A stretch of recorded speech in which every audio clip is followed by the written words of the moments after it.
Hi, ఎలా ఉన్నారు? బాగున్నారా? బెడ్ హెబ్స్ వెల్నెస్కి స్వాగతం అండి.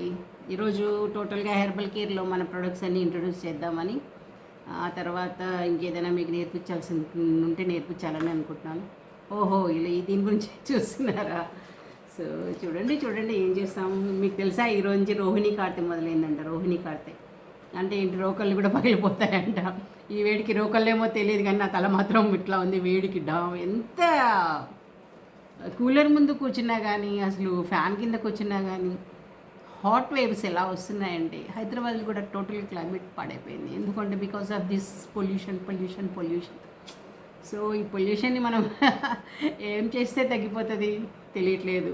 అయితే ప్రజెంట్ అయితే మనకి పెట్రోలు, డీజిలు, ఆ తర్వాత గ్యాస్ కూడా కొద్దిగా ప్రాబ్లమేటిక్గా ఉంది కదా. అందరూ అనుకొని సో బ్యాటరీ బండ్లు, okay, electrical vehicles, electronic vehicles ఉన్నాయి కదా, అవి తీసుకుంటే బెస్ట్ ఏమో అనిపిస్తుంది. పొల్యూషన్కి మనము తగ్గించడానికి ఒక మంచి కార్యక్రమం అవుతాం మనం కూడా. సో పొల్యూషన్ తగ్గించాలి ఫ్రెండ్స్. పొల్యూషన్ చాలా భయంకరంగా ఉంది.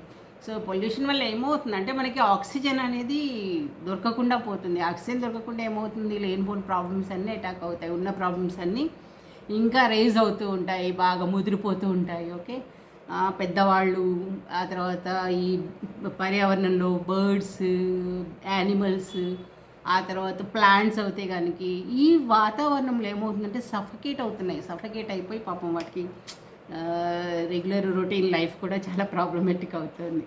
సో అందరు ఇనిషియేట్ తీసుకోవాలి. సో అందరు అనుకోవాలి. ప్రతి ఒక్కరు అనుకుంటేనే మనము మన క్లైమేట్ని కూడా మనం కంట్రోల్లో పెట్టగలం. మన క్లైమేట్ని అంటే ఏంటంటే వాతావరణాన్ని జనరల్గా చెప్పాలంటే పర్యావరణాన్ని మనమే పాటు చేసుకున్నాం కదా.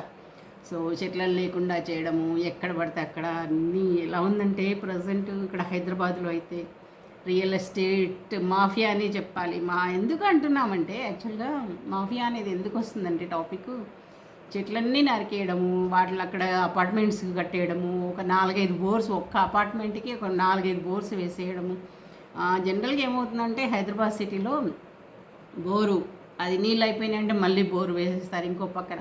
ఇలాగ భూమాత అన్ని హోల్స్ హోల్స్ హోల్స్ బోర్స్ వేసి వేసి వేసి, ఓకే. సో ఏమవుతుంది చివరికి చెప్పండి? సో పాపం ఎంతకని తట్టుకుంటుంది మన భూమాత కూడా, ఎంతకని తట్టుకుంటుంది? కష్టం కదా. సో అయితే మనం అందరం కూడా ప్రతి ఒక్కరూ అనుకోండి, ఓకే. సో నాకైతే హెయిర్ ఉందండి బాబు. సో నేను ఇలా కట్టుకున్నాను, హెయిర్ లేదనుకోండి. తిరుపతికి అలా ఏం వెళ్ళలేదు. తిరుపతికి వెళ్ళినా నేనైతే ఆరోగ్యంగా ఉంచండి దేవుడా, నా ఫ్రెండ్స్ అందరినీ ఆరోగ్యంగా ఉంచండి అని చెప్తాను. ఇంకేమీ మొక్కుకోను, ఓకే. సో లాస్ట్ టైం మాకు ఒక పిల్ల గురించి మొక్కుకోవాల్సి వచ్చింది. ఒకటే ఒక మొక్కు జీవితంలో. ఆ దేవుడు నిజంగా కరుణించాడు. తన హెల్త్ చాలా క్రిటికల్గా ఉండే. 10.5 year old మన పగ్గు ఉంది కదా, మీకు షార్ట్స్లో పెట్టాను నా పగ్గు గురించి. సో అది పాపం చాలా అసలు ఇంకా అయిపోయింది దాని పరిస్థితి అన్నాడు డాక్టర్. సో అలాంటి టైంలో వెంకన్న, మా ఇంట్లో పెద్ద వెంకన్న బొమ్మ ఉంది కదా, వెంకన్న నీ ఇష్టం అది, నేను ఏది కోరుకోలేదు. సో ఈ కోరికైతే తీర్చినాయన.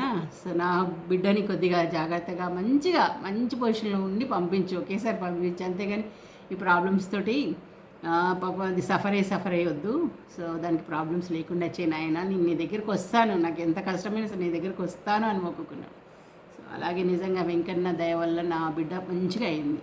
కాకపోతే ఇది మంచిగా అయ్యి కూడా ఒక 6-7 నెలలు అయింది. మళ్ళీ కొద్దిగంత ప్రాబ్లంగా ఉంది. ఆ వెంకన్న ఉన్నాడు నిజంగా ఎంత పవర్ఫుల్ అంటే, వెంకన్న ఏడుకొండలో ఎంత పవర్ఫుల్ అంటే, మనము జనరల్గా అయితే నాలాంటి వాళ్ళు అయితే ఏం కోరుకోరు. సో కోరుకుంటే కనుక మనకి అది రీజనబుల్ అయి ఉండాలి. సో మనకి అది ఎలా ఉండాలంటే ఆకాశం అంత కోరికలు, కొండంత కోరికలు కోరుకోకూడదు. ఎప్పుడైనా మనకు అందుబాటులో ఉండేది, మనం నెరవేర్చుకోగలిగేది, మనం కష్టపడి తీర్చుకోగలిగేదే కోరుకోవాలి. దానికి తప్పకుండా దేవుడు అయితే సహకరిస్తాడు. ఏమంటారు?